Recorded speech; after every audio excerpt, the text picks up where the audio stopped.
Good morning once again. Welcome to our early morning devotional. Before you go to work, it's good to listen and read God's words, learning God more. Okay. So today is January 27. Welcome. You hear the music background today. It's a really wonderful song. You know what the title of the song is? What's the title? Oh love that wilt not let me go. It's a clingy kind of love, like a leech that will not let the other party go. If there be a kind of love like this, it's no other than the love to the Heavenly Father, right? Not an earthly kind of love. Yes. So, not the love to another person. Yes. Not that kind of love. Yes. Yeah, especially if it's a kind of love that is given to or afforded to the opposite sex. Yes. Yeah. So the love of God is really strong and clingy. Is it clingy? This is a wonderful reminder before reading the devotional today. Yes.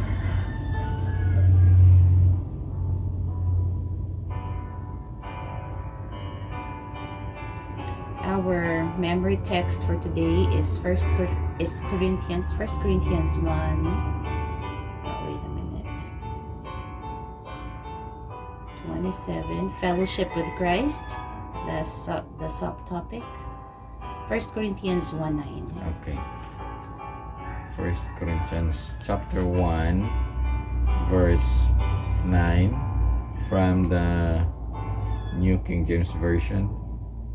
It says here, God is faithful, by whom you were called into the fellowship of His Son, Jesus Christ our Lord. Wow, it's very clear. Jesus Christ our Lord, the Son of God. So God is faithful. The true Christian keeps the windows of the soul open heavenward. He lives in fellowship with Christ. His will is conformed to the will of Christ. His highest desire is to become more and more Christlike, that he may say with Paul, I am crucified with Christ, nevertheless I live, yet not I, but Christ liveth in me. Earnestly and untiringly, we are to strive to reach God's ideal for us. Not as a penance are we to do this, but as the only means of gaining true happiness. The only way to gain peace and joy is to have a living connection with Him who gave His life for us, who died that we might live, and who lives to unite His power with the efforts of those who are striving to overcome. Holiness is constant agreement with God. Shall we not strive to be that which Christ so greatly desires us to be? Christians indeed and in truth, that the world may see in our lives a revelation of the saving power of truth. This world is our preparatory school. While here we shall meet with trials and difficulties. Continually, the enemy of God will seek to draw us away from our allegiance. But while we cleave to Him who gave Himself for us, we are safe. The whole world was gathered into the embrace of Christ. He died on the cross to destroy him who had the power of death and to take away the sin of every believing soul. He calls upon us to offer ourselves on the altar of service, a living, consuming sacrifice. We are to make an unreserved consecration to God of all that we have and are. In this lower school of earth, we are to learn the lessons that will prepare us to enter the higher school, where our education will continue under the personal instruction of Christ. Then he will open to us the meaning of his word. Shall we not, in the few days of probation remaining for us, act like men and women who are seeking for life in the kingdom of God, even an eternity of bliss? We cannot afford to miss the privilege of seeing Christ face to face and of hearing from his lips the story of redemption. Thank you so much. The message is God's love is so strong. Am I right? Yeah. Says here, God is faithful, by whom you were called into the fellowship of his Son, Jesus Christ our Lord. So, even God, he is the one who is faithful, and he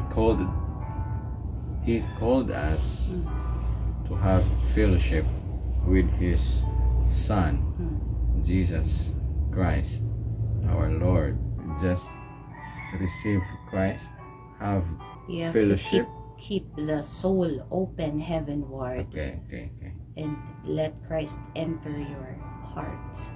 See, His highest desire is to become more and more Christ-like, that so if you just open the windows of your soul, see Christ's love. If you open the windows of your soul, you let Christ enter into your life until such time you reach a point when you say you are crucified with Christ, and you no longer live, yet it is Christ who lives within you. Amen. That's the result of denying self. And you have to look at it as not as a burden. Earnestly and untiringly, we are to strive to reach God's ideal for us. What is his ideal? To be Christ-like. Okay. How is it to be Christ-like? It's opening your heart to him, your soul to him, and then crucifying self daily. It does not mean that you've reached the perfection of the character already. It means to be Christ-like would mean you continually struggle and strive, crucify the sinfulness within you every single minute, every single day. We are in a preparatory school. I remember there. I hear that there. And until such time you don't recognize self in you, but you recognize God living in you. Amen. We will see each other again tomorrow at 5 o'clock. Join us, express your thoughts and ideas. Thank you so much. God bless.